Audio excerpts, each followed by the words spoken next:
입니다.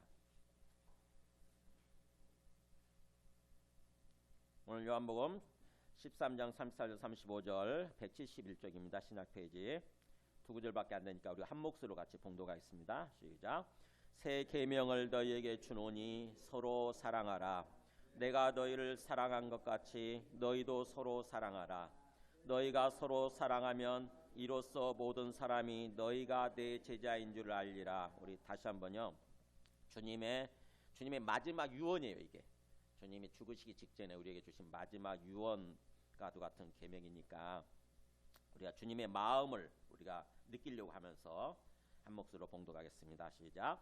새 계명을 너희에게 주노니 서로 사랑하라. 내가 너희를 사랑한 것 같이 너희도 서로 사랑하라. 너희가 서로 사랑하면 이로써 모든 사람이 너희가 내 제자인 줄 알리라. 아멘. 앉으시겠습니다. 오늘 말씀이 사실은 우리 성경에 있어서 어떻게 보면 클라이막스 부분이에요. 가장 어떤 정점에 있는 그 말씀인 거죠. 그래서 어떻게 보면은 주님께서 우리에게 주시는 그 말씀 가장 결정적인 부분. 그래서 더 이상의 말씀은 없는 거죠. 사실은 우리가 예수님 믿고 구원받아서 구원의 삶을 누리면서 구원을 누리면서 주님과 함께하는 삶을 살아간다고 한다면은 이게 마지막 말씀이에요. 그래서 이 말씀이 너무너무 중요한데 한번 제가 물어보겠습니다. 여러분 예수님 왜 믿죠? 우리가 목적이 뭐예요? 예수님 믿는 목적 쉽게 얘기하면 그냥 구원받기 위해서 그렇잖아요. 그죠? 구원받기 위해서. 예수 믿으면 구원받는다고 그랬으니까 구원받기 위해서 예수님 믿잖아요. 그러면 구원이 뭘까요? 우리가 예수님 믿고 구원받는다고 그럴 때 구원이 뭘까요? 저는 신앙생활 초창기 때 어떻게 알았냐면 그렇게 들었으니까 구원받는다고 하는 것은 죽어서 천국 가는 거다. 이렇게 그것만 알았어요. 그러니까는 예수님 믿으면 죽으면 우리 영혼이 우리 몸은 흙으로 묻히게 되니까 흙으로 변하게 되니까 우리 몸은 못 가고 우리 영혼이 죽어서 지옥 아니면 천국인데 지옥 가지 않고 천국에 가는 거 그게 구원이고 그 구원받기 위해서 예수님을 믿는 거다 이렇게만 알았어요. 그렇게 복음을 들었고 별로 그렇게 큰 차이가 없는 거 뭔가 어떤 그 잘못된 게 없는 것 같죠, 그죠? 근데 구원의 개념을 그렇게만 알고 있으면 오늘 말씀이 이해가 안 됩니다. 예수님이 오늘 지금 마지막 죽으시기 전에 우리 제자들한테 우리 예수 믿는 사람들한테 그렇게 얘기하잖아요. 서로 사랑해라. 그렇게 말씀하잖아요. 굉장히 강조하시잖아요. 근데 우리가 예수님 믿으면 구원받는다는데 그래서 예수님 믿고 이렇게 믿는다고 하면 교회 다니는 거고 교회 다니고 예배 드리면 이렇게 예수 믿는 거지. 그렇게 되면 우리가 구원받은 거고 이제 죽으면 천국 가게 되는 건데 구태여 사랑하는 삶을 왜 살아야 될까? 이런 생각 들지 않으세요? 도대체 사랑하는 거하고 구원받는 거하고 무슨 상관이 있는 거죠? 근데 이 말씀을 오늘 알아야 이 말씀이 핵심입니다. 그래서 이 말씀을 이 의미를 알아야 비로소 우리가 진정으로 예수 믿는다고 하는 것이 무엇인지 예수 믿고 구원받는다고 하는 것이 무엇인지 주님께서 우리에게 어떤 걸 원하시는지 어떤 구원을 원하시는지 그것을 알게 됩니다. 네, 구원이라고 하는 것은요 죽어서 천국 가는 게 전부가 아니고 사실은 이 땅에서부터 구원을 얻는 거예요. 이 땅에서부터 어떤 게 구원이냐? 하나님과의 관계가 회복되어져서 하나님과 함께하는 삶을 사는 것 이게 구원의 1차적인 의미예요. 그러니까 우리 하나님 몰랐잖아요. 그죠? 하나님 몰랐어요. 하나님 뭐 계신지도 몰랐고 하나님 없다고 생각을 했고 하나님 같은 거 없다고 생각했어요. 그래서 그냥 이 땅에서 살아가는 게 전부였거든요. 우리 뭐 배부르면 만족하고 우리의 욕구가 채워지면 만족하고 그런 모습으로 산 거죠. 그냥 보이는 이 세상이 전부였어요.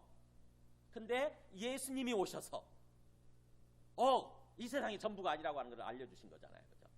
이 세상이 전부가 아니고 하나님이 살아계신데 하나님이 살아계시고 그 다음에 하나님이 그 계시는 영적 세계가 있다는 거예요. 소위 천국 하나님의 나라가 있다는 거예요.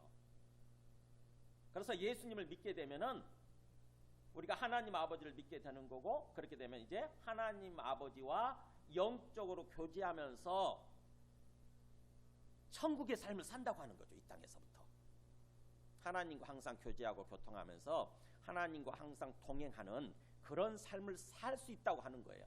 그게 구원이에요. 그게 구원. 우리가 예수님 믿게 되면은 바로 그 삶이 회복되는 것입니다. 그게 이 땅에서의 구원이에요. 그 다음에 그러면 어떻게 되냐? 그러다가 그렇게 예수님 믿고 하나님과 함께 동행하는 그런 삶을 살다가, 그게 요한복음이 말씀하는 영생의 삶이에요. 소위 영생의 삶이라고 하는 게 죽어서 얻는 것이 아니라 이 땅에서부터 하나님과 영적으로 교제하면서 살아가는 거, 소위 영적인 삶을 사는 것. 그러다가 그런 삶을 살다가 죽으면 어떻게 되죠? 그러면 우리는 굉장히 죽으면 그게 중요하다고 생각을 했잖아요. 죽어서 영원히 지옥 가지면 안 되거든. 죽으면 어떻게 돼요?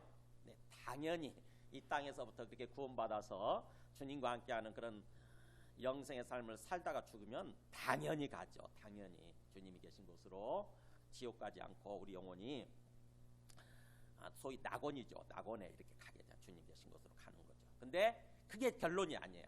그게 결말, 그게 전부가 아니라 영혼이 가는 것은 임시적인 거예요. 임시적인 거. 임시적인 거. 그것을 그러니까 아주 임시적으로 가는 거죠. 영혼이 그대로 머물러 있는 것이 아니라 나중에 예수님 재림하실 때 그 영혼이 육체를 입는 거예요. 부활하게 되는 거예요. 소위 부활. 몸을 입는 거예요. 우리 지금처럼 이렇게 만질 수 있는 몸 있죠. 보고 만질 수 있는 이 몸을 입는 거예요. 그게 부활이에요.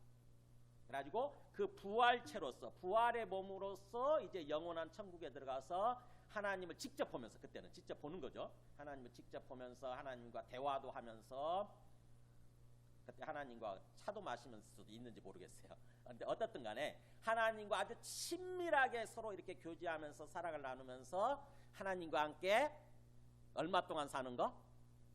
얼마 동안 살 것 같아요? 1000년? 100년? 1000년? 아니요. 영원히. 영원이라는 시간은 끝이 없잖아요. 그죠? 영원히. 그게 구원의 완성이에요. 구원의 완성. 완전한 구원에 들어가는 거.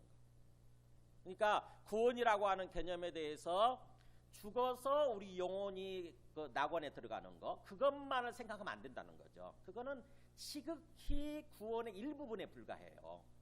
성경에서 말씀하는 그 비중을 보면은 한 말씀은 성경에 그런 말이 나오긴 하니까, 죽으면 우리 영혼이 낙원에 가는 거 나오긴 하니까, 근데 그 부분이 성경의 비중상으로 보면 한 4%, 100% 중에서 4% 정도밖에 안 돼요.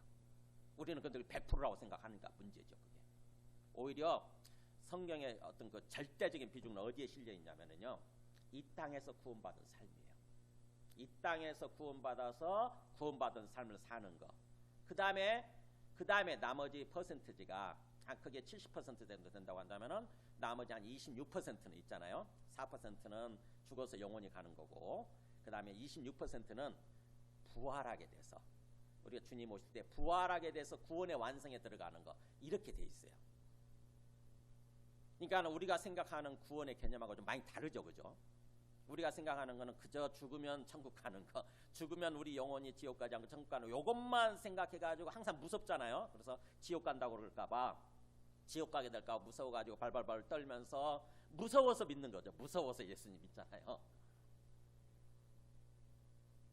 그러면 우리의 개념이, 우리의 신앙생활의 개념이 완전히 잘못되게 됩니다. 잘못된 거예요. 성경은 그렇게 얘기하지 않습니다.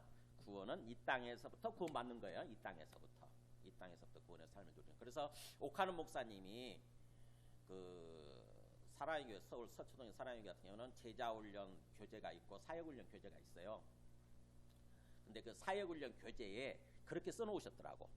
우리는 구원 받았고, 그 다음에 구원을 받고 있고, 앞으로 구원을 받게 될 것입니다. 이렇게 써놨어요. 정확한 말이에요. 이게 정확한 말. 우리는 구원을 받았고, 즉 다시 말하면 하나님과 관계가 회복되어져서 이제 하나님과 함께하는 삶을 살 수 있게 되었고, 그 다음에 구원 받고 있고, 그 말은 뭐예요? 하나님과 이제 교제하면서 우리가 변하는 거예요. 우리 속사람이 바뀌고 우리 심령이 바뀌는 거예요. 이렇게 은혜로운 모습으로. 그게 구원 받아가는 거예요. 일종의 보면 어떤 성화되어져 가는 거죠. 성화. 그래서 우리는 구원을 받고 있고 또 동시에 앞으로 우리는 구원을 받게 될 거예요. 즉 다시 말하면 예수님이 오실 때 우리가 부활하게 되고 완전히 어떤 영화롭게 되는 거죠. 영광스러운 몸으로 바뀌는 거예요. 이렇게 구원의 개념을 세 가지로 정확하게 알고 있어야 우리가 이 성경 말씀이 하나하나 들어오게 되고 이해가 됩니다. 근데 만약에 구원의 개념을 한 가지로만 죽어서 영혼이 어떤 지옥 가지 않고 천국 가는 거 요런 것만 알고 있으면 그게 바로 구원파들이 주장하는 거예요. 구원파는 이단이에요, 여러분. 구원파는 왜 구원파가 이단이냐면 구원의 개념을 그렇게 한 가지만 얘기하니까 그래. 한 가지만 얘기하니까 이단이에요. 잘못된 거예요. 근데 우리가 정통 교회에 속해 있으면서도 그런 식으로 알고 있는 분들이 꽤 많은 거죠. 그래서 말씀을 통해서 정확하게 구원이라고 하는 것은 그게 아니구나. 오히려 이 땅에서 구원이라고 하는 것은 하나님과 관계가 회복되어져서 하나님과 항상 함께하는 삶을 사는 거 이거구나. 그게 영생이라고 하는 의미가 그거고 그 다음에 그게 구원의 의미구나. 이걸 아셔야 돼요. 요한복음이 그걸 얘기하고자 하는 거예요. 요한복음은 철저하게 우리의 영적 세계, 영적인 구원의 영적으로 구원받고 영적인 삶을 살아가는 것에 대해서 얘기를 하고 있습니다. 이 영생의 개념이 요한복음의 핵심 개념이에요. 영생이 뭐라고요? 네, 영이 생명을 얻어서 주님과 함께하는 삶을 사는 것, 주님과 함께 교제하는 삶을 사는 것, 이게 영생이에요. 영생. 그러니까 영생은 죽어서 얻는 게 아니에요. 우리가 언뜻 생각하면 죽어서 얻는 거라고 생각하기 쉬운데 죽어서 얻는 게 아니고 이 땅에서 얻는 거예요. 이 땅에서부터. 그 개념을 알아야 오늘 말씀 이해가 됩니다. 오늘 말씀은요, 예수님이 언제 주시는 말씀이냐면 예수님이 3년간의 공생애가 다 끝나고, 그러니까 예수님이 3년간의 공생애를 사셨죠. 3년간의 공생애가 끝나고 이제 내일 모레면 죽으시게 되는 거예요. 오늘 그 말씀이 시작되는 13장 1절 보세요. 13장 1절 보면 어떤 말이 나오냐면 6월절 전에 이렇게 나오죠. 한번 보세요. 본문 보세요. 6월절 전에 예수께서 자기가 세상을 떠나 아버지께로 돌아가실 때가 이런 줄 아시고 세상에 있는 자기 사람들을 사랑하시되 끝까지 사랑하시니라. 오늘 이 요한복음 13장의 주제예요. 제목이에요. 일종의 주제는 바로 예수님이 끝까지 우리를 사랑하시는 모습을 보여주셨다 이거예요. 끝까지 우리 완전한 정도까지 우리를 완전히 이렇게 사랑하시는 그런 모습을 보여주셨다. 근데 그게 언제 일어난 일이냐면 6월절 전에 그러잖아요. 그러니까 이게 예수님이 언제 죽으시냐면 6월절 양으로 죽으시는 거거든요. 6월절이 여러분 뭐예요 혹시? 5월, 6월, 7월 할 때 6월인가요? 아닙니다. 5월, 6월, 7월 할 때 6월이 아니고 여기서 6월이라고 하는 것은 영어로 패스 오버, 건너뛰다 이런 뜻이에요. 건너뛰다, 뛰어넘었다. 우리 담을 뛰어넘는다 그럴 때 뭘 뛰어넘었다 그럴 때 6월이란 말 한자말 있죠. 이게 한자말을 쓰거든요. 그러니까는 6월절은 뭐냐면은 하나님이 뛰어넘은 날을 기념하는 절기. 언제 뛰어넘으셨는데 하나님이?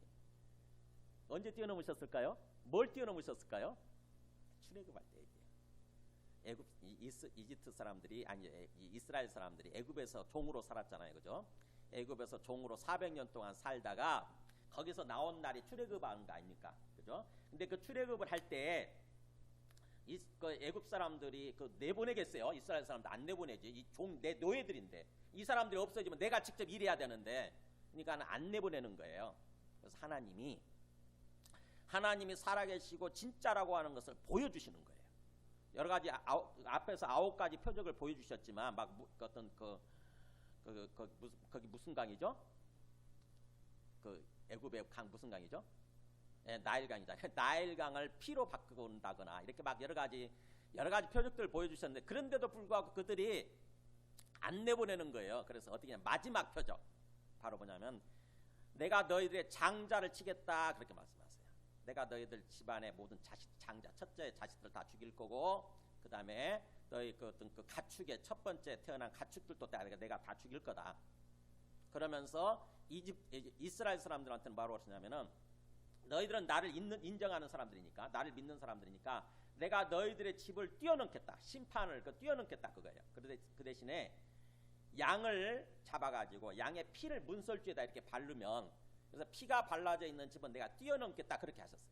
그래가지고는 이스라엘 사람들이 부랴부랴 양을 잡아가지고 그 양의 피를 문설주에다 이렇게 다 바른 거죠. 그래가지고 하나님이 그날 저녁에 심판하시는데, 애굽 사람들의 그 장자들은, 첫 번째 새끼들은 다 죽지만 그 피가 발라져 있는 이스라엘 사람들의 집은 다 뛰어넘으신 거예요. 그게 6월이에요. 6월 뛰어넘으셨어요. 그래서 그것을 통해서 이스라엘 사람들은 야, 진짜구나, 이게 진짜 하나님이 살아계시는구나, 진짜 하나님이 우리의 주인 맞구나, 이거를 알게 됐어요. 그래가지고는 그 다음부터 계속 6월절을 기념하는 것입니다. 6월절, 그게 6월절이에요. 근데 그때 그 6월절 때 잡아 죽인 피를 바른 그 양이 뭐냐면은 사실은 예수님을 예표하고 있었거든요. 예수님을 미리 상징하고 있었던 거예요. 예수님이 그 6월절 양으로 이 땅에 오셔서 죽으시게 돼 있었던 것입니다. 근데 그 예수님이 죽으실 날이 바로 이제 내일 모레예요. 그 예수님이 죽으신 그 주간이 6월절이 있는 주간이거든요. 그래서 토요일 날이 6월절인데, 토요일 날이 안식일이면서 6월절인데 예수님이 그 6월절 양으로 죽는 건데, 언제 죽냐면은 예수님이 금요일 날 죽으시게 되죠. 금요일 날. 근데 그 금요일 날 죽으시기 전에 마지막 목요일 날이에요, 이날이. 그러니까 내일이면 죽는 거죠. 예수님이 내일이면 자기가 6월절 양이 죽듯이 그 양으로서 자기가 이제 죽고, 자기 죽음으로써 예수님의 그 피죠, 예수님의 죽음, 그 피로써 우리를 구원하시게 되는 거죠. 그래서 예수님의 죽음, 예수님의 피를 우리가 받아들이게 되면은 우리가 구원받게 되는 거예요. 우리는 사는 거예요. 우리가. 그게 6월절이에요. 그 6월절 전에 예수님이 이제 오늘 말씀을 주시는 거예요. 보세요. 그 6월절 전에 예수님이 이제 자기가 이 세상을 떠나서 자기가 아버지께로부터 왔다가 다시 아버지께로 돌아갈 때가 됐다고 하는 것을 아신 거예요. 그래서 이제는 뭔가 마지막 메시지를 줘야 될 판인데, 이 제자들한테, 자기를 믿는 제자들한테 마지막 메시지, 어떻게 하면 어떤 삶을 살아야 되는지, 예수님을 믿고 어떤 삶을 살아야 우리가 구원의 완성을 이루고 구원의 삶을 누리면서 살아갈 수 있는지, 하나님과 함께 온전히 동행하는 그런 삶을 살 수 있는지 마지막 교훈, 마지막 말씀을 주시고자 하는 것입니다. 그게 오늘 본문이에요. 요한복음 13장입니다. 근데 예수님이 그 말씀을 주시기 전에 먼저 뭐부터 하시는가 보세요. 3절 보세요. 3절부터 11절까지 보면은, 우리가 오늘 거기 읽으려다가 좀 길어서 안 읽은 거예요. 자, 저녁에 이제 식사하죠. 3절에 보면은 저녁 먹는 중에 6월절 마지막 만찬이라고 읽어보고, 우리 최후 만찬이란 말 들어보셨죠, 그죠? 최후 만찬. 그러니까 마지막 저녁 식사예요, 예수님이. 그래서 마지막 저녁 식사를 하시다가 뭘 하셨냐면, 예수는 아버지께서 모든 것을 자기 손에 맡기신 것과 모든 이 세상 모든 것, 그 다음에 이 모든 영혼들을 내한테 맡겨주셨구나, 하나님 아버지께서 그걸 아시고, 또 이제 자기가 하나님께로부터 오셨다가 하나님께로 다시 돌아갈 것을 아시고, 이제 내가 돌아갈 때가 됐구나, 이렇게 아시고 나서 이제 어떻게 하냐면은, 저녁 잡수시던 자리에서 일어나 겉옷을 벗고 수건을 가져다가 허리에 두르시고, 이상한 행동을 하시는 거예요. 갑자기 겉옷, 긴 겉옷 있잖아요. 겉옷을 딱 벗으시고, 그 다음에 수건을 가져다가 허리에 딱 두르시고, 그 다음에 직접 또 대야를 챙기시더니 대야에서 물을 떠오시고, 그 다음에 제자들을 발을 씻어주시기 시작하는 거예요. 그 12명 제자들 있잖아요. 가룟 유다까지 다 포함이 돼가지고, 그래서 발을 하나하나 씻고, 그 다음에 또 수건으로 허리에 둘렀던 수건을 가지고 발을 닦아주시고, 이렇게 하시는 거예요. 이게 원래 이스라엘 사람들 입장에서 보면은 이게 어떤 주인이 종의 발을 씻어준다고 하는 것이 있을 수가 없어요. 그리고 랍비 선생님이, 랍비가 선생님이죠. 그 랍비가 제자들의 발을 씻어주는 건 있을 수가 없어요. 항상 누가 씻어주냐면은 종이 씻어주는 거죠. 종이 주인의 발을 씻어주고, 또 손님이 오게 되면은 그 손님의 발을 씻어주거든요. 이 사람들은요, 거기는 굉장히 건조한 기후거든요. 거기 가보시면 알지만 여름에 굉장히 건조합니다. 거기다가 이 사람들이 샌들 문화였잖아요. 그때 옛날 신발이 없었으니까 샌들 신고 다니면, 생각해보세요. 그 막 먼지가 날리는 그런 곳에 샌들을 신고 다니면은 먼지가 묻잖아요, 발에, 그죠? 그러니까는 밖에서 걸어다니다가 집에 들어올 때는 항상 발을 씻고 들어오게 돼 있는 거죠. 항상 먼지가 잔뜩 묻어 있으니까. 그래서 그 발을 씻어주는 거예요. 그래서 바로 문 앞에 항상 이렇게 물 씻을 수 있는 물이 있어요. 이렇게 손발을 씻을 수 있는 물이. 근데 그런 제자들이 오히려 선생님의 발을 씻겨주고 종들이 주인의 발을 씻겨줄 판인데 예수님이 지금 그러고 계시는 거예요. 예수님이 갑자기 제자들의 발을 씻어주시는 것입니다. 제자들이 얼마나 깜짝 놀랐겠어요. 다른 사람들은 그냥 그러려니 하고 받아들인 것 같은데 이 예민한 그 베드로가 못 받아들여요. 보세요. 베드로가 8절에 이렇게 얘기합니다. 6절에 보면 그러죠. 베드로가 시몬 베드로에게 이르시되 일단 이제 다른 사람들 발을 씻기기 시작해가지고 베드로한테 딱 이러니까 베드로가 그래요. 주여 주께서 내 발을 씻으시나이까? 아니 주님이 내 발을 씻다니요. 이게 말이 되는 소리입니까? 그런 뜻이에요. 그랬더니 예수님이 그럽니다. 7절에 내가 하는 거를 네가 지금은 알지 못하지만 나중에는 이후에는 알게 될 거다. 무슨 의미인지 이게 깨닫게 될 거다. 그렇게 얘기를 하세요. 그랬더니 베드로가 그걸 못 받아들여요. 절대로 그죠? 8절에 내 발을 절대로 씻지 못하시리다.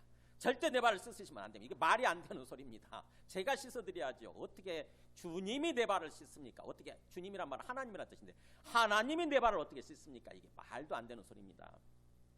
그랬더니 예수님이 뜻밖의 말씀을 하세요. 뭐냐면은 내가 너를 씻어주지 아니하면 너가 나와 상관이 없느니라. 내가 네 발을 씻어주지 않으면, 즉 내가 너 발을 씻어주는데 네가 그것을 받아들이지 않으면 너는 나와 아무 상관이 없다. 그 말은 이 상관이란 말은 사실은 원래 몫이란 뜻이거든요. 몫. 그러니까 네가 받을 몫이 없다. 즉 다시 말하면 네가 받을 하나님 나라가 없다. 즉 너는 구원받지 못한다 이런 뜻이 한마디로 얘기하면 너는 구원받지 못한다. 너는 하나님 나라에 못 들어간다 이런 뜻입니다. 그러니까 예수님이 지금 뭔가 발을 씻어줘야 되고 그 발을 씻는 것을 받아야 되는 것입니다. 베드로가. 그래야 비로소 베드로한테 하나님의 나라 몫이 주어진다는 거예요. 구원받아서 하나님 나라의 삶을 살아가게 된다고 하는 것입니다. 그랬더니 베드로가 그 말을 이해했는지 못했는지 모르지만은 9절에 조금 또 이렇게 붕 떠요. 베드로는 항상 그렇잖아요. 보면 성격이 굉장히 보면 좀 그렇지 않습니까? 뭐라고 하냐면은 주여 내 발뿐만 아니라 그러면 내 손도 씻어주시고 머리도 씻어주옵소서. 다 씻어주세요 이런 얘기하는 거죠. 내 발만 씻어줄 뿐 아니라 그렇게 발 씻는 게 중요하다고 한다면은 내 발만 씻어준 게 아니고 내 손도 씻어주세요. 내 머리도 감겨주세요. 이런 의미예요. 그랬더니 예수님이 그러죠. 거기 10절에 이미 목욕한 자는 발밖에 씻을 필요가 없느니라. 온몸이 깨끗하니라. 무슨 말이에요? 너는 이미 목욕한 사람이다. 너는 이미 목욕한 거나 마찬가지다. 그러니까 뭐예요? 너는 사실은 구원받았다 이런 뜻입니다. 기본적으로 너는 구원받은 사람이다. 목욕했다는 말은 그런 뜻이에요. 너는 이미 기본적으로 구원받은 사람이다. 근데 그래서 온몸이 깨끗한 상태인데 그런데도 불구하고 내가 너의 발을 씻어줘야 되는 이유, 네가 발의 씻김을 받아야 되는 이유는 뭐냐? 뭘까요? 우리가 이미 구원받았지만 그래서 하나님과의 관계가 회복돼서 하나님과 함께 살지만 우리가 매일매일 짓는 죄들 있잖아요. 그죠? 매일매일 하루를 살아가면서 끊임없이 죄를 짓습니다. 우리 생각으로 죄를 짓고 또 말로 죄를 짓고 실제 구체적인 행동으로 죄를 짓고 그래서 매일매일 짓는 죄가 있어요. 그러면은 그 죄 때문에 하나님과의 관계가 소통이 끊겨요. 그거 아세요? 내가 죄를 짓게 기본적으로 내가 하나님을 믿게 됐지만 그래서 하나님과 함께하는 삶을 살게 됐지만 우리가 하루에 저지르는 그 죄 때문에 그 죄를 회개하지 않으면 죄를 자백하고 회개하지 않으면은 하나님과의 영적으로 소통하는 관계가 끊겨져요. 관계가 끊깁니다. 소통이 안 돼요. 여러분 우리가 사랑하는 사람과의 관계에서 한번 생각해 보세요. 집에서 사랑하는 어떤 배우자나 사랑하는 자식들, 사랑하는 어떤 부모님 있죠. 그 관계, 사랑하는 사람과 관계에서 기본적으로 우리 가족이잖아요. 그죠? 사랑하는 사이인데도 불구하고 내가 죄를 짓잖아요. 그 사람의 마음을 상하게 한다거나 그러면 죄를 짓잖아요. 그렇게 되면 어떻게 되죠? 관계가 차단이 되죠. 서로 교통이 안 돼. 그거 아세요? 관계가 차단이 되잖아요. 뭔가 친밀하게 서로 뭐가 교제하면서 대화를 나누면서 이렇게 살아가야 되는데 이게 안 돼요. 저 사람이 내한테 큰 상처를 줬어요. 저 사람이 내한테 큰 잘못을 범하고 상처를 줬어. 그럼 그 사람이 아이고 미안해요. 이렇게 해야 되는 거죠. 미안해요. 정말 제가 잘못했어요. 제가 실수했어요. 그러면 다시 소통이 되거든요. 관계가 회복이 되고 소통이 되는데 그 사람이 그 얘기를 안 해. 가만히 있는 거야. 잘못했다는 말을 안 해. 사과를 구하는 말을 안 해. 그럼 어떻게 되죠? 제 마음이 상한 상태에서 서로 뭐예요? 한 집에서 살고 있지만 소통이 안 돼요. 우리 부부싸움 하고 나서 그거 아시잖아요. 그죠? 하나님과의 관계도 마찬가지예요. 하나님과의 관계도 하나님과의 관계가 기본적으로 회복이 됐지만 우리가 매일매일 살아가면서 순간적으로 죄를 짓게 되면은요, 하나님과의 관계가 끊겨요. 영적인 소통이 안 됩니다. 그럼 어떻게 해야 되느냐? 하나님 앞에 나와서 그 죄를, 그날 지은 죄들을 그때그때마다 회개하는 거예요. 하나님, 제가 또 실수했습니다. 제가 잘못했습니다.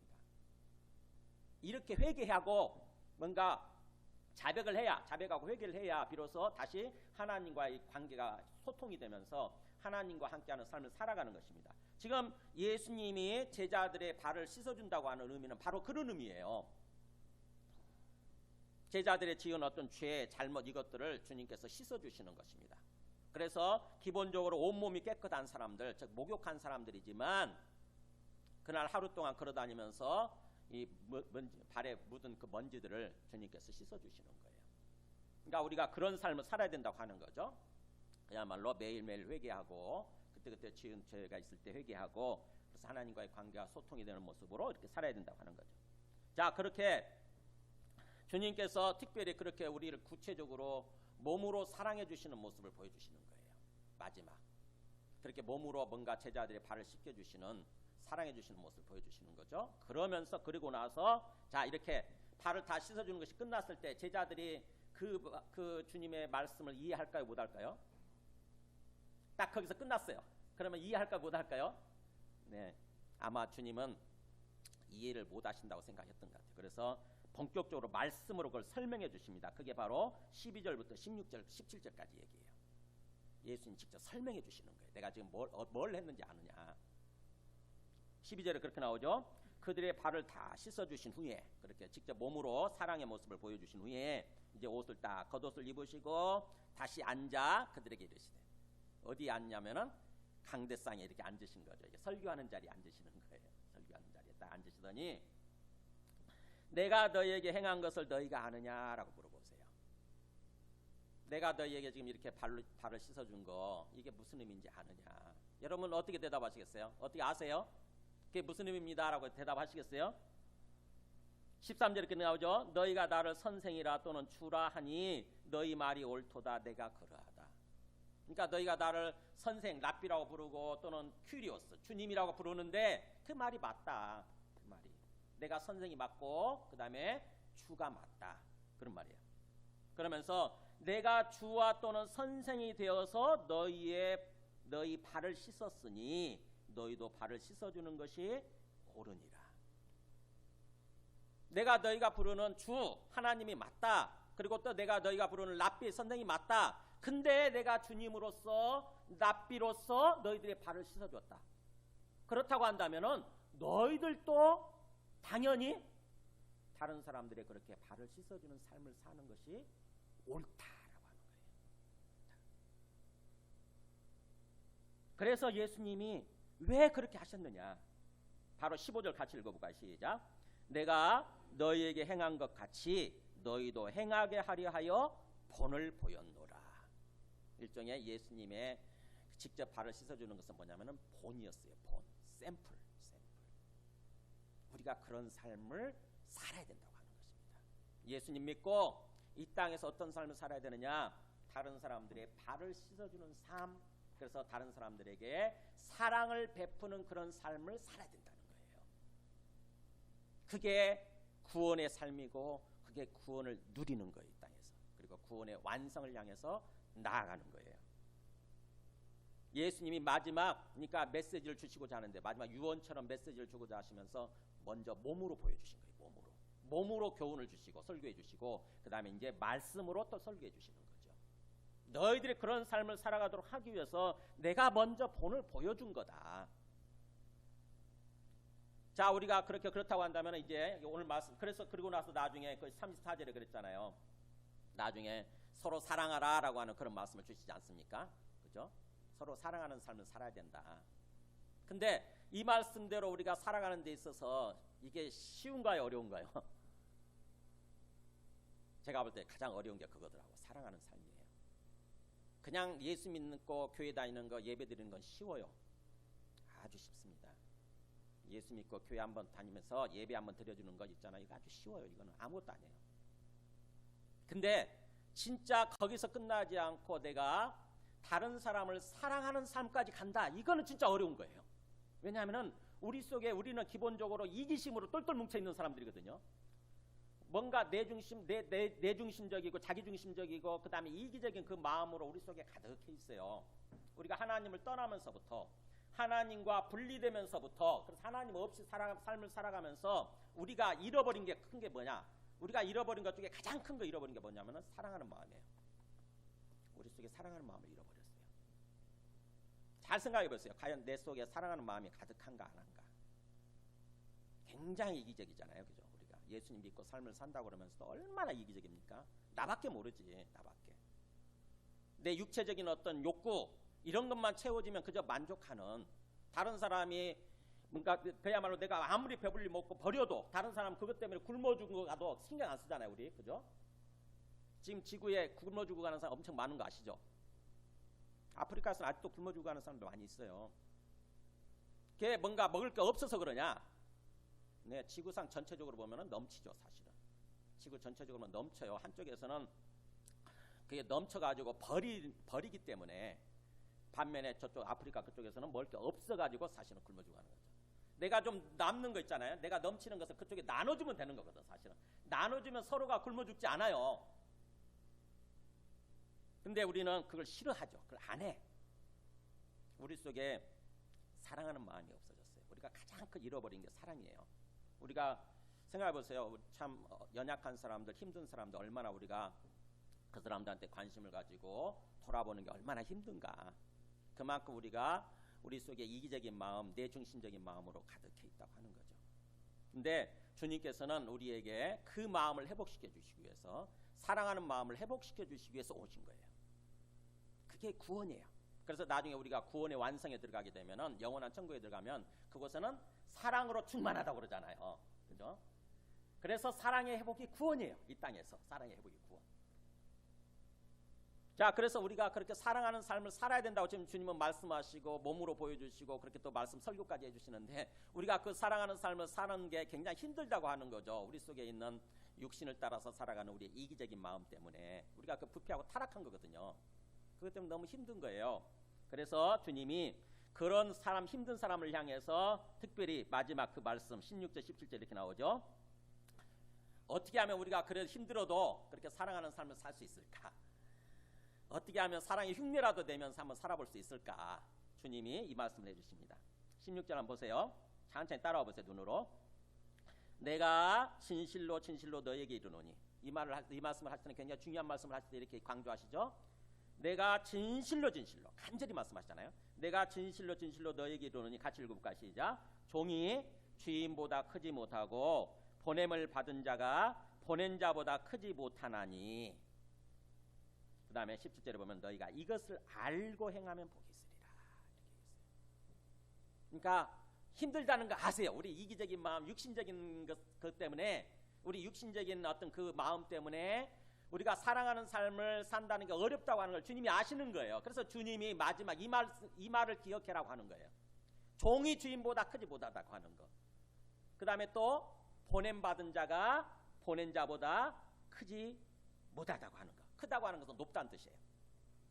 그러니까 우리는 종이잖아요. 주님과의 관계에서 우리는 종이지 않습니까? 그래서 우리는 주님과의 관계에서 우리가 높지 못하죠. 크지 못해요. 종은 주인보다 크지 못하잖아요. 근데 주님이 친히 우리한테 그렇게 사랑의 행위를 보여주시고 그 다음에 사랑하라고 말씀해 주신 거죠. 그러면 우리는 어떻게 해야 돼요? 종으로서 주인에게 순종하려고 해야 되는 거죠. 내가 그분보다 높지 못하니까.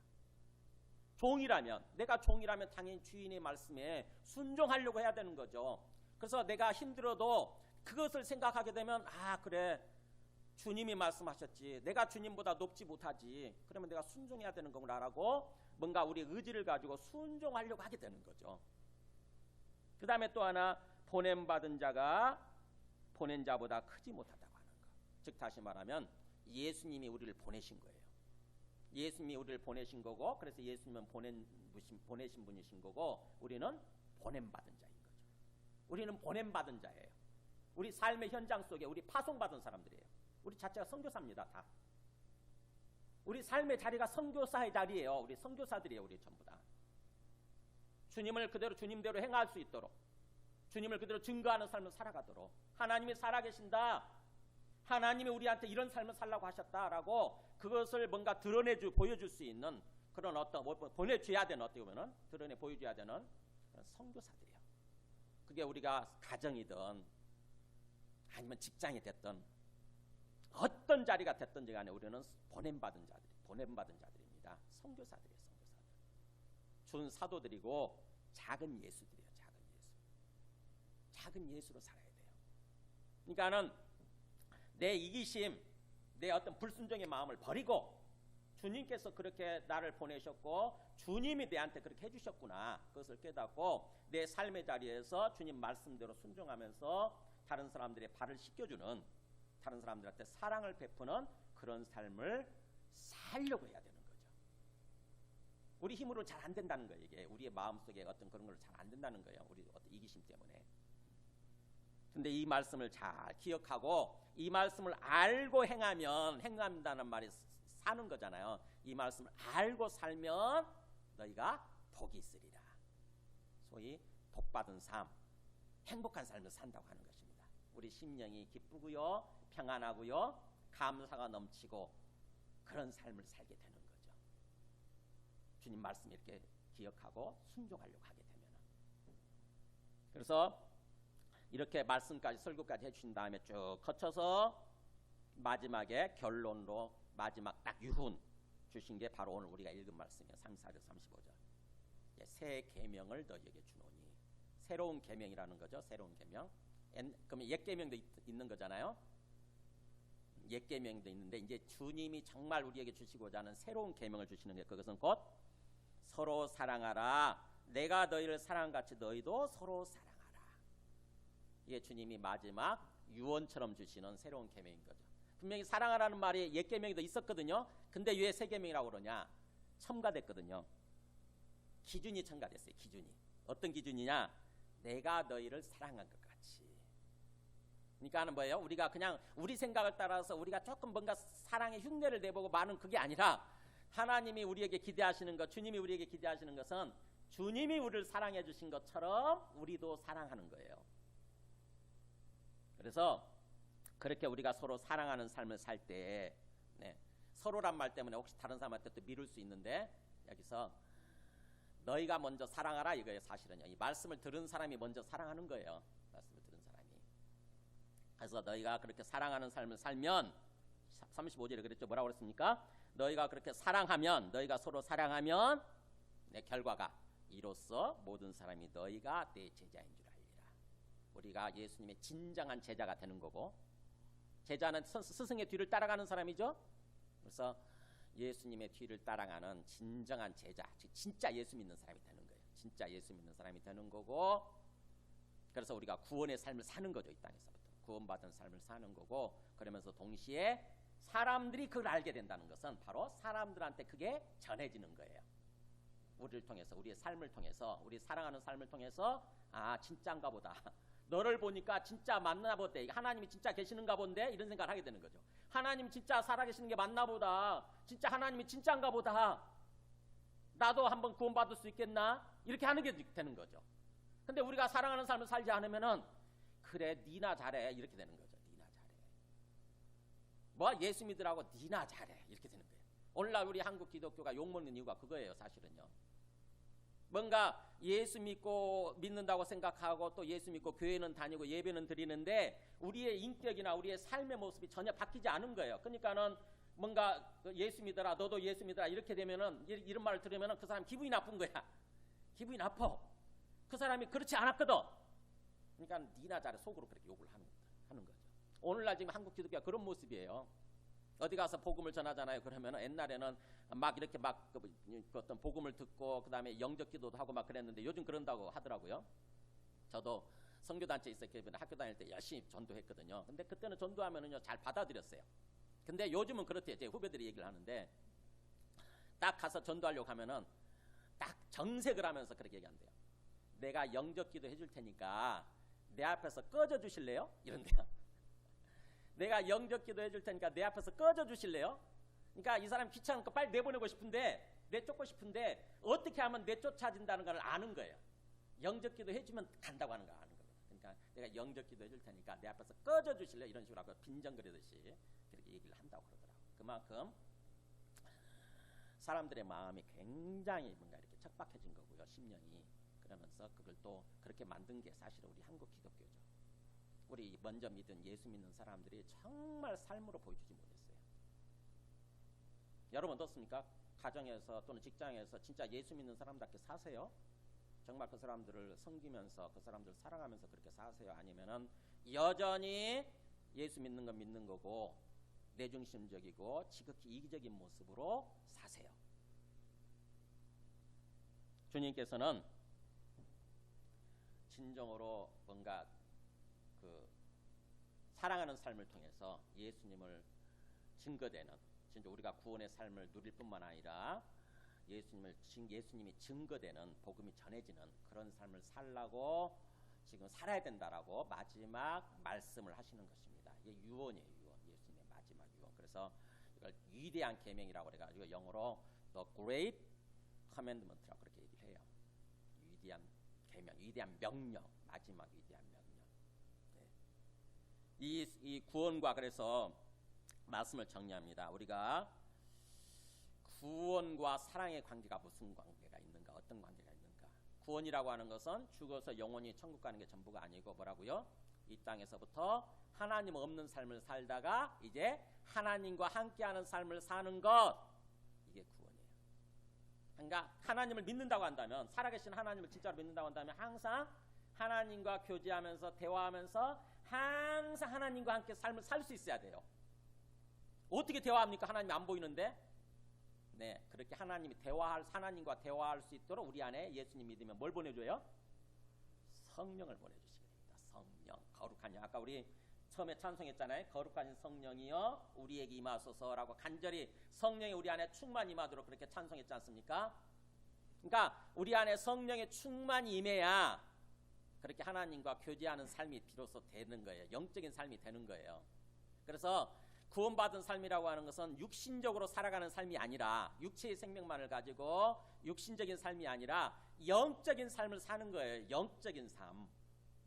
성령을 통해서, 성령을 따라서 하나님과 교제하고 교통하면서 하나님과 대화하면서 하나님과 계속 주고받으면서 하나님과 항상 함께 동행하는 삶. 그래서 성경은 동행하는 삶에 대해서 많이 얘기를 하죠. 에녹이 300년을 하나님과 동행했다고 그러잖아요. 에녹이. 그랬더니 하나님이 너무 이뻐가지고, 너무 이쁘고 사랑스러워가지고 에녹은 죽지 않고 그냥 그대로 데려가셨다고 그러잖아요. 창세기 5장에 나오잖아요. 창세기 5장에. 무려 300년씩이나 하나님과 긴밀하게 동행한 거예요. 하나님은 우리에게 그런 삶을 원하신 거예요. 하나님과 항상 동행하는 삶. 그게 가능합니다. 여러분, 이게 뜬구름 잡는 얘기처럼 혹시 들리는 분들은 하나님께 간절히 기도하세요. 주님, 저도 그런 삶을 살아가게 하여 주시옵소서. 성령을 부어주셔서 성령을 통해서 하나님과 항상 영적으로 교제하면서 하나님과 함께 동행하는 삶을 살아가게 하여 주시옵소서. 진짜 간절한 마음으로 기도하셔야 돼요. 그러면 주님께서 은혜 주시면 그게 됩니다. 이 땅에서. 그러면 주님과 항상 동행할 때, 주님과 교제하면서 동행할 때 우리 마음이 기뻐요. 마음이 평안해지고요. 마음이 은혜롭게 되고요. 돼요. 그러면서 진정으로 다른 사람을 사랑하는 삶을 비로소 살 수 있게 됩니다. 내게 주어진 사람들, 그 사람들을 사랑할 수 있게 되는 거예요. 사랑의 힘이 생기는 거죠. 우리 마음속에. 그렇지 않으면요, 내 이기심 가운데서 가득할 때는 절대로 사랑 못해요. 내일도 귀찮은데 지금, 그죠? 내 삶을 챙기는 것도 귀찮은데 내가 왜 다른 사람한테 신경 써야 되냐고. 그래서 우리가 예수 믿는다고 그러면서도 하나님과 교제하고 교통하는 삶을 살지 않으면요, 지극히 이기적인 모습으로 신앙생활을 하는 거예요. 오늘날 지금 그렇게 돼가고 있잖아요. 계속. 그죠? 계속 뭔가 교회가 세속화되어지면서 우리 신앙이 세속화되는 거죠. 계속 세상화되는 거예요. 세상처럼 계속 돼가는 것입니다. 그러다 보니까는 예수님 믿고 내가 구원받았다고 생각을 하고 그런 삶을 살면서도 지극히 이기적이고 내중심적이에요. 그래서 심지어는 신앙생활을 해도 대형교회로 몰리잖아요. 대형교회 왜 몰릴까요? 저는 그 마음을 압니다. 그래서 충분히 이해를 해요. 대형교회 가면 편해요. 간섭받지 않고 편해요. 그잖아요. 대형교회 가서 저 기둥 뒤에 숨어가지고 사랑의 교회 기둥이 있었거든요. 기둥 뒤에 숨어서 꾸벅꾸벅 졸다가 오든지 핸드폰을 켜놓고 뭘 하다 오든지 아무도 신경 안 쓰거든. 근데 조그만 교회면 다 보이잖아. 이게 다 보여요. 앞에 있으면 다 보여요. 눈빛만 봐도 다 보여요. 지금 무슨 생각을 하고 있는지. 그냥 귀찮은 거야 그게. 그래서 자꾸 뭔가 이기적인 중심, 이기심으로 뭔가 어떤 이기적인 신앙생활 하다 그게 편하니까 대형교회로 자꾸 몰리는 거예요. 갈수록 그렇게 돼 있습니다. 갈수록 진정한 신앙생활을 안 하는 거죠. 진정으로 살아계신 하나님을 믿고 주님과 교제하는 삶을 살지 않는 거예요. 머리로는 알죠. 머리로 하나님이 계신다더라. 하도 말씀 들어서 하나님이 계신데 이렇게 생각을 하지. 하나님이 계신데 나도 들었어. 근데 난 잘 모르겠어 그거. 내 가슴으로 느껴본 적도 없고 내가 그렇게 하나님과 교제하면서 살아본 적도 없고 그냥 머리로는 알아. 근데 그게 이 머리로는 아는 수준에서 머무르고 그게 가슴까지 안 내려와요. 이게 머리와 가슴 사이가 불과 3cm도 안 되잖아요 여러분. 그죠? 3cm도 안 되는 이게 멀어. 너무 멀어. 마치 몇 킬로 되는 수십 킬로 되는 것 같아. 수십 킬로. 머리로는 알아요. 하도 들으면 하나님 계신데 예수님이 뭐 그렇대. 근데 가슴으로 안 믿어요. 참 그게 어렵습니다. 가슴까지 내려오는 게 그렇게 어려워요. 진짜 살아계신 하나님을 진짜로 인격적으로 실제적으로 믿고 우리가 무슨 일을 하든지 어떤 상황에 있든지 항상 주님과 영적으로 교제하면서 삶을 살 수 있어야 되는데 주님이 우리한테 그걸 원하시는데 그게 안 되는 거예요. 그게.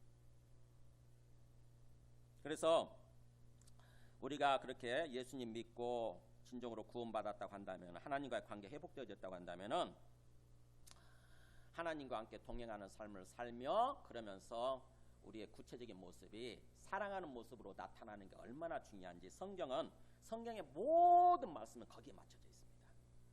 성경의 모든 말씀 읽어보니까 성경 말씀을 알기 위해서 정말 이해하기 위해서 관심을 갖고 성경 말씀을 읽으시고 들어보세요.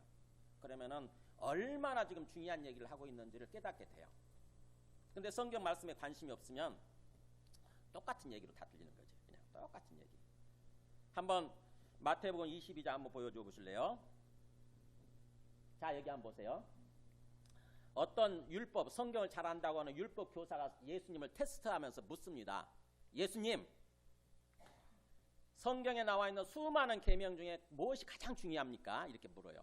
무엇이 가장 중요한 계명입니까? 성경에 구약에 보면 수많은 계명들이 있잖아요. 그걸 유대인들은 그걸 풀어가지고 613가지, 613가지로 요약을 했거든요. 그러니까 600가지가 넘는 계명 중에 도대체 어떤 계명이 가장 중요합니까? 그랬더니 예수님이 이렇게 요약을 하세요. 보세요. 예수께서 이르시되 네 마음을 다하고 목숨을 다하고 뜻을 다하여 뭐라고 됐습니까? 이게 주 너의 하나님을 사랑하라. 이것이 크고 첫째 되는 계명이고 그 다음에 둘째도 그와 같으니 여기 읽어보가 시작. 내 이웃을 네 자신같이 사랑하라 하셨으니 이 두 계명이 온 율법과 선지자의 강령이다. 그러니까 예수님이 말씀하실 때는 신약이 없었잖아요. 그죠? 신약이 없고 구약만 있던 시절이니까 예수님이 성경의 모든 계명, 구약 성경의 모든 계명은 뭐가 핵심이라고 얘기를 하시냐면은 보세요. 온 율법은 모든 율법과 그 다음에 선지자들이 쓴 선지서죠. 이 선지서의 강령이란 말이 오늘날 표현하면은 뭐예요? 핵심. 성경의 핵심이 뭐냐?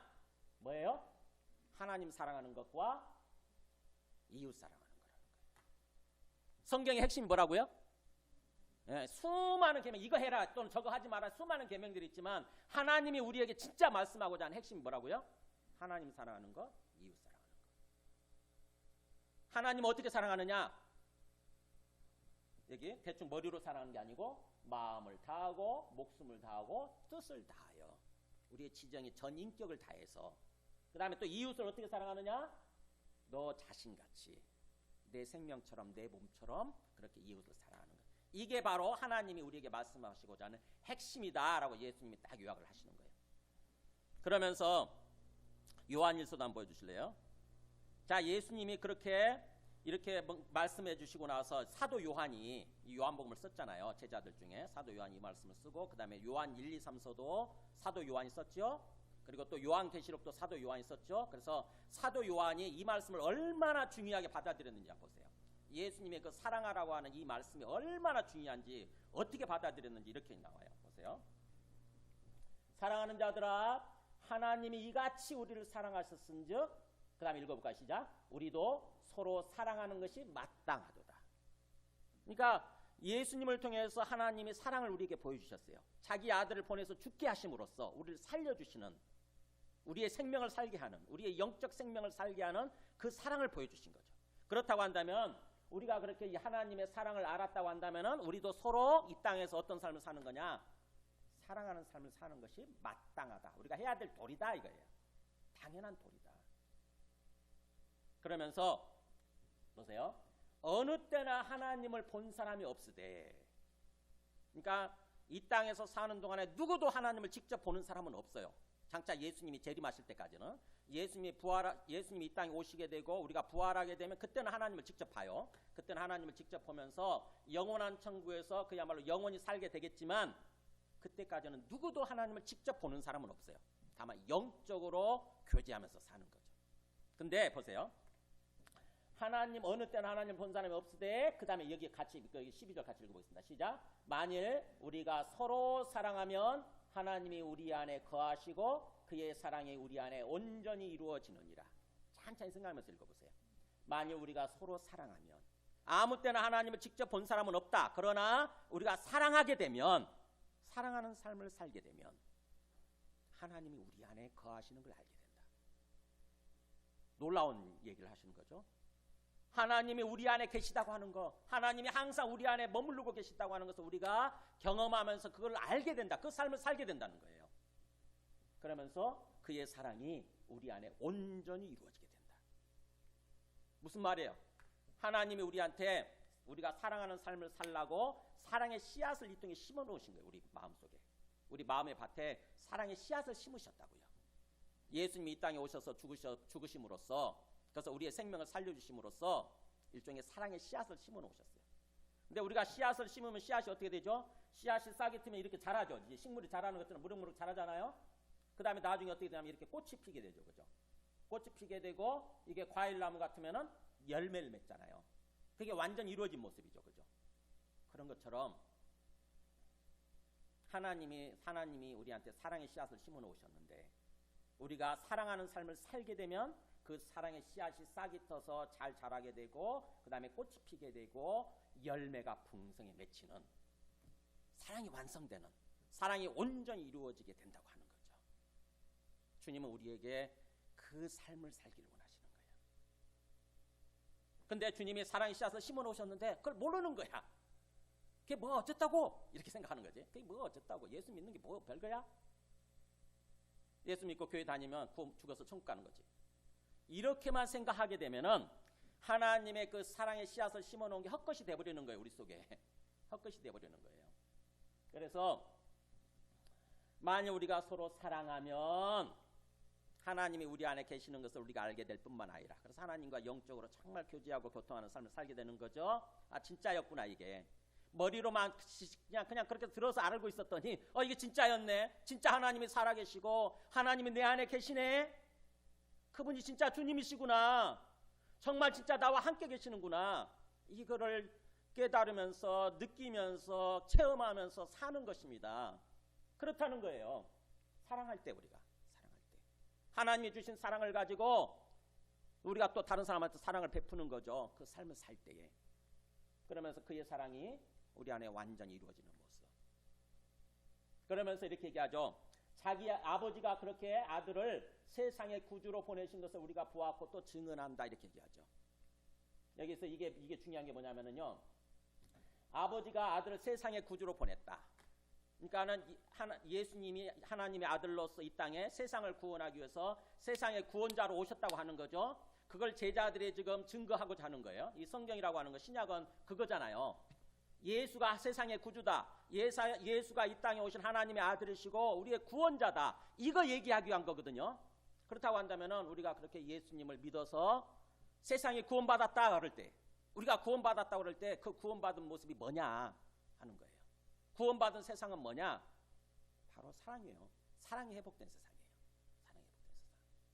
이 말씀이 중요한 게 뭐냐면은 사실은 이 14절 제가 다 끊었지만 전체 이 문맥 있잖아요. 사랑하는 삶을 살자 그런 맥락이죠. 이거 7절부터 나오죠.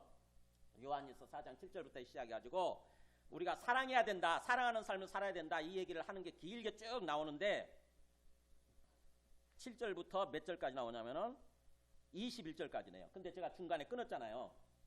이게 중요하냐면은 이 가운데 박혀 있어요. 14절이. 무슨 말이냐면은 이거는 이제 성경을 좀 깊이 알려고 하는 사람을 위해서 잠깐 제가 첨부식으로 이렇게 얘기를 할게요. 성경을 깊이 알지 못하는 사람, 성경에 관심 없는 사람들은 졸릴 수 있는데 잠깐 제가 한 2분 내로 요약을 하겠습니다. 이스라엘 사람들은 중요한 얘기를 할 때 우리는 서론, 본론, 결론 이렇게 얘기를 해요. 그죠? 보통 우리가 얘기할 때 서론, 본론, 결론 얘기하는데 아니면 기승전결 얘기하거나 이렇게 얘기해요. 그래서 근데 이스라엘 사람들은 그렇게 얘기하지 않아요. 독특합니다. 사고가. 키아무스 그주라 해가지고 뭐냐면은 그 사람들은 우리 사과를 딱 쪼개잖아요. 사과를 가운데 딱 쪼개놓고 한번 쪼갠 그 사과를 한번 딱 펼쳐놓고 한번 보세요. 이렇게 사과 쪼갠 사과를 딱 반지를 놓고 보면은 딱 묵상을 한번 해보세요. 그러면 어떻게 돼 있냐면은 천천히 보면 가운데 씨가 있고 그 다음에 그 양쪽 옆으로 과육, 우리가 먹는 과육이 있고 제일 끝에 껍질이 있어요. 그죠?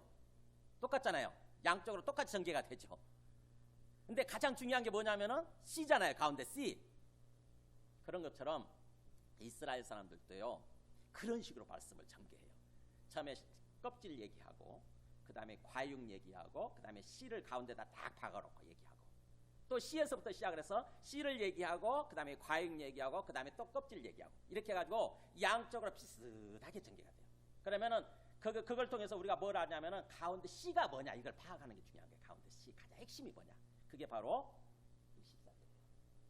그러니까 아들이 이 땅에 세상의 구원자로 오셨는데 그 세상의 구원자로 오셨다고 하는 것이 핵심인데 그러면 예수님을 통해서 세상에 구원받았다고 한다면은 구원받은 세상의 모습은 뭐냐 하는 거예요. 양쪽 옆으로 보게 되면 바로 사랑이 회복되는 거. 사랑하는 삶을 사는 거 이거예요. 그러니까 우리가 예수님 믿고 구원받았다고 한다면 우리가 어떤 삶을 살아야 되는 거예요? 우리의 인격이 뭘로 바뀌어야 되는 거예요? 사랑으로 바뀌어야 돼요. 사랑하는 삶으로 바뀌어야 돼요. 내 이기심에서 벗어나서 내 중심적이고 이기적인 모습에서 벗어나서 정말 사랑하는 삶으로 바뀌어야 돼요. 그게 내가 구원받은 거예요. 굉장히 어려운 얘기, 아주 중요한 얘기, 어려운 얘기죠 하는 거예요. 이제 막 예수 믿기 시작하는 사람들 입장에서 뭔 소리인고 할 텐데 그래도 한번 들어두시기 바랍니다. 처음 예수 믿는 사람들은 들어두세요. 아, 사랑이 중요하다는 얘기네. 이제 그만 이렇게만 알아두시면 돼요. 아, 예수 믿고 우리가 구원받으려면 구원의 완성을 이루려면은 사랑해야 되는 거구나. 그냥 내중심적으로 계속 살면 안 되는 거구나. 이 정도만 알아두시면 되고 좀 예수 믿은 지 오래되신 분들은요. 이제 깊이 있게 좀 신앙이 성숙해져야 돼요. 우리 신앙이 성숙해지고 깊이 있는 말씀 속으로 들어가야 됩니다. 아, 그 말이 그 말이었구나. 왜 그렇게 성경에서 사랑을 강조하는지. 아, 예수 믿는 거하고 무슨 상관이 있길래 도대체. 예수 믿고 구원받는 거하고 무슨 상관이 있길래 그렇게 사랑을 강조하나 그랬더니 아, 그런 맥락이었구나. 이렇게 깨달으시면 말씀을 정리합니다. 여러분 구원이 뭐라고요?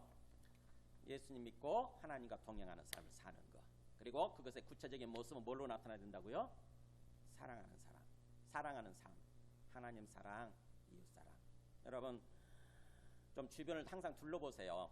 그냥 너무 내한테만 이렇게 잔뜩 저기 하고 이렇게 살지 말고 좀 주변 옆에 사람들 좀 둘러보고 연약한 사람들, 힘들어하는 사람들 그런 사람들이 있나?